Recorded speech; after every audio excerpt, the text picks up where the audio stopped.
Hello viewers, আসসালামু আলাইকুম।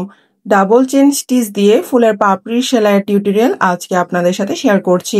ফুলের পাপড়িতে ডাবল চেন স্টিচ করার জন্য প্রথমে একটি চেন স্টিচ বা লেজিডিজি 4 এর একটি 4 দিয়ে দিব। তারপর ওই পাশ থেকে এভাবে সুতাটাকে পেঁচিয়ে তুলে নিতে হবে।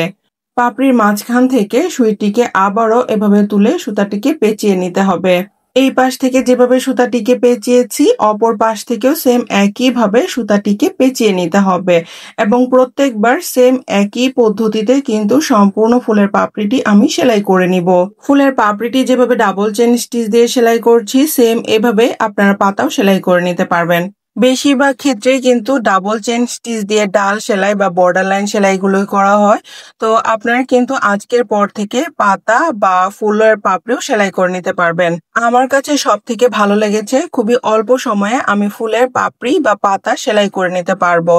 যেহেতু এই সেলাইটা ভরাট কাজ, দেখতেও অনেক বেশি ভালো লাগে আর ভরাট কাজগুলো করতে তো অনেক বেশি সময় লাগে, কিন্তু এই ডাবল চেন স্টিচ দিয়ে পাতা বা পাপড়ি সেলাই করতে কিন্তু বেশি সময় একদমই লাগবে না।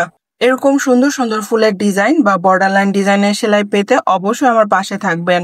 আজকের এই ফুলের ডিজাইনটি আপনাদের কাছে কেমন লেগেছে আমাকে কমেন্টসে জানাতে ভুলবেন না এবং আপনারা কি ধরনের ভিডিও দেখতে চান সেটাও কিন্তু আমাকে কমেন্টস করে জানাবেন। আপনাদের একটি কমেন্টস আমার কাজ করার প্রেরণা অনেক গুণ বাড়িয়ে দেয়। ডাবল চেন স্টিচ দিয়ে পাপড়িগুলো সেলাই করার সময় খেয়াল রাখতে হবে যেন ডিজাইনের ড্রয়িং বরাবর 4টি তোলা হয়, তাহলে পাতার শেপটি বা পাপড়ির শেপটি সুন্দর আসবে।